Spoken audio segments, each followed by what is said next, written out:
আসসালামু আলাইকুম। আজকে তৈরি করে দেখাবো সকলের পছন্দের বিফ তেহেরি রেসিপি। অনেকে বাসায় তেহেরি রান্না করতে চান না বা রান্না করলেও বলে যে তেহেরির আসল ফ্লেভারটা আসে না। তাদের জন্য থাকছে আজকে সহজে তেহেরি রান্নার রেসিপি এবং অনেকগুলো টিপস। সম্পূর্ণ ভিডিওটি দেখবেন, তাহলে আশা করি বুঝতে পারবেন খুব সহজে কীভাবে তেহেরি রেসিপি করা যায় এবং আসল স্বাদ ও ফ্লেভারটা আনা যায়।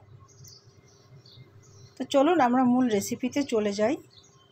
আশা করি আমার রেসিপিটা আপনাদের কাছে ভালো লাগবে। আমি কিন্তু অনেক সহজভাবে দেখানোর এবং বোঝানোর চেষ্টা করেছি। এখানে আমি প্রায় 6 থেকে 800 গ্রামের মতো গরুর মাংস নিয়েছি, আর এই মাংসগুলো আমি ছোট ছোট করে কেটে নিয়েছি। আপনারা দেখে বুঝতে পারছেন যে আমি কতটা ছোট করে নিয়েছি।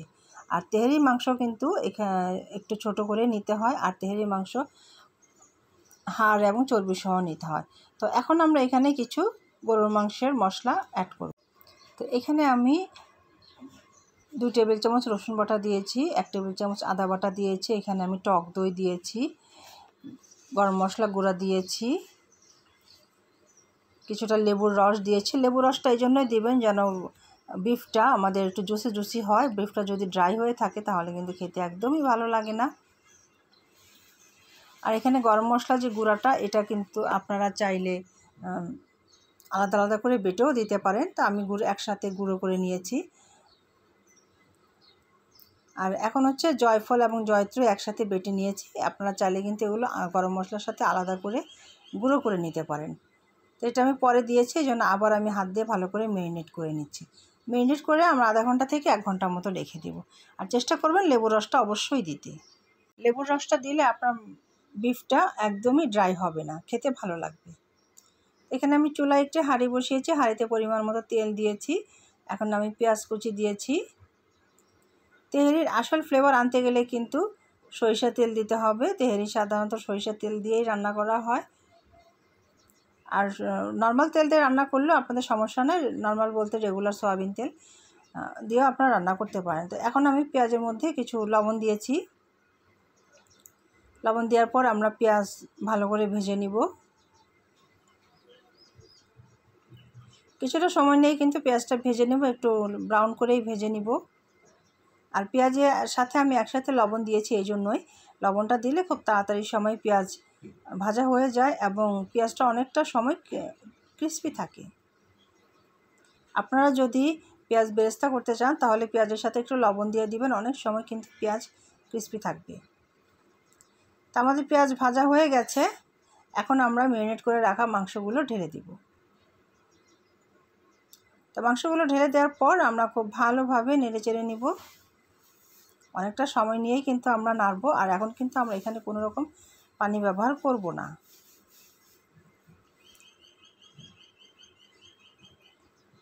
প্রথম দিকে কিন্তু অবশ্যই আপনাকে ভালো করে নাড়তে হবে, যেহেতু পানি দিচ্ছেন না সেহেতু মাংস কিন্তু তলায় ধরে যেতে পারে। আর তলায় ধরে গেলে কিন্তু খেতে একদমই ভালো লাগবে না।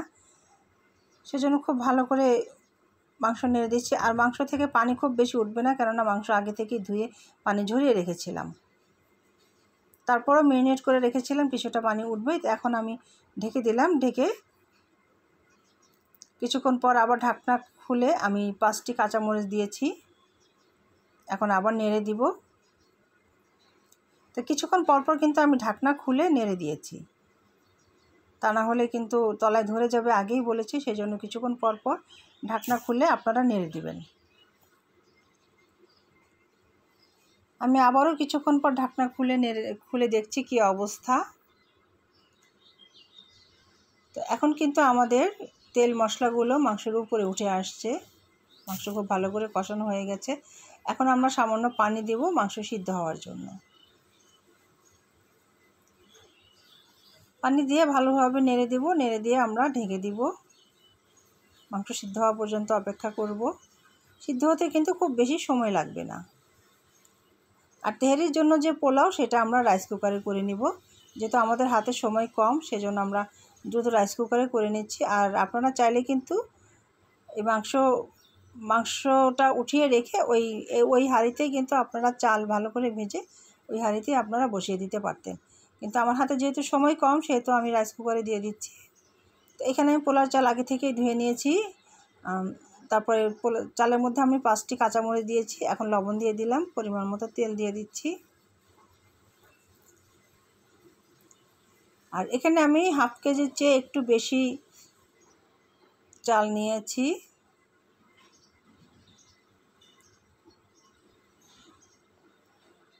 হাফ কেজির চেয়ে একটু বেশি চাল দিয়েছি। আর আমি মাংস দিয়েছি 800 গ্রামের মতো, 800 থেকে 900 গ্রাম মাংস হবে।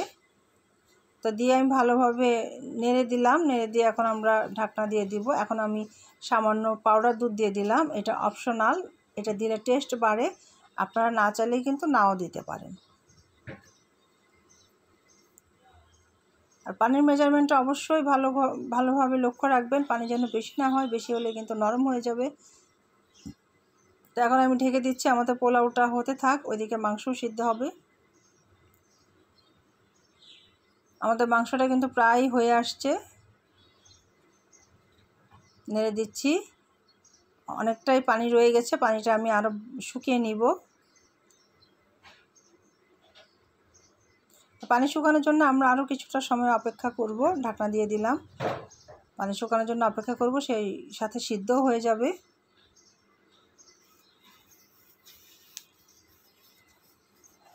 রান্নাটা কিন্তু একদমই কঠিন না, আপনি চাইলে কিন্তু খুব সহজেই রান্না করতে পারেন। আর এখানে যে খুব বেশি মশলার প্রয়োজন হয় তাও কিন্তু না, একটু চেষ্টা করলেই কিন্তু একদম সঠিক ফ্লেভার আর টেস্ট নিয়ে আপনি তেহারি রান্না করতে পারেন। এখানে আমাদের পোলাও রান্না হয়ে গেছে, আর ওইদিকে আমাদের বিফটা রান্না হয়ে গেছে। এখন আমরা এই পোলাওগুলো বিফের হাঁড়িতে ঢেলে দিব। তো ঢেলে দেওয়ার পর আমরা এখন ভালোভাবে মিক্সড করে নিব। আমি ভালোভাবে মিক্সড করে নিয়েছি। এখানে কিন্তু দেখা যাচ্ছে যে চালের চাইতে কিন্তু বিফের পরিমাণ একটু বেশি, এবং তেহারিতে কিন্তু তাই করবেন। তো ভালোভাবে নেড়েচেড়ে আমরা ঢেকে দিয়েছিলাম, দমে রেখে দিয়েছিলাম। কিছুটা সময় দমে রেখে দিবেন, তাহলে চাল যদি একটু শক্ত থাকে সেটা ফুটে যাবে। তো এই হলো আমাদের বিফ তেহারি রেসিপি। আশা করি আমার রেসিপিটা আপনাদের কাছে ভালো লেগেছে। ভালো লেগে থাকলে অবশ্যই লাইক, কমেন্ট অ্যান্ড শেয়ার করে দিবেন। আমাদের পেজটি ফলো করে দিবেন, আমাদের ইউটিউব চ্যানেলটি সাবস্ক্রাইব করে পাশে থাকা বেল আইকনটি অল দিয়ে দিবেন, তাহলে আপনি অল নোটিফিকেশন পেয়ে যাবেন। তো দেখা হবে আগামীতে নতুন কোনো রেসিপি নিয়ে। সে পর্যন্ত সবাই সুস্থ থাকুন, ভালো থাকুন। আর কমেন্টসে কিন্তু জানাবেন আমার তেহারি রেসিপি আপনাদের কেমন লাগলো।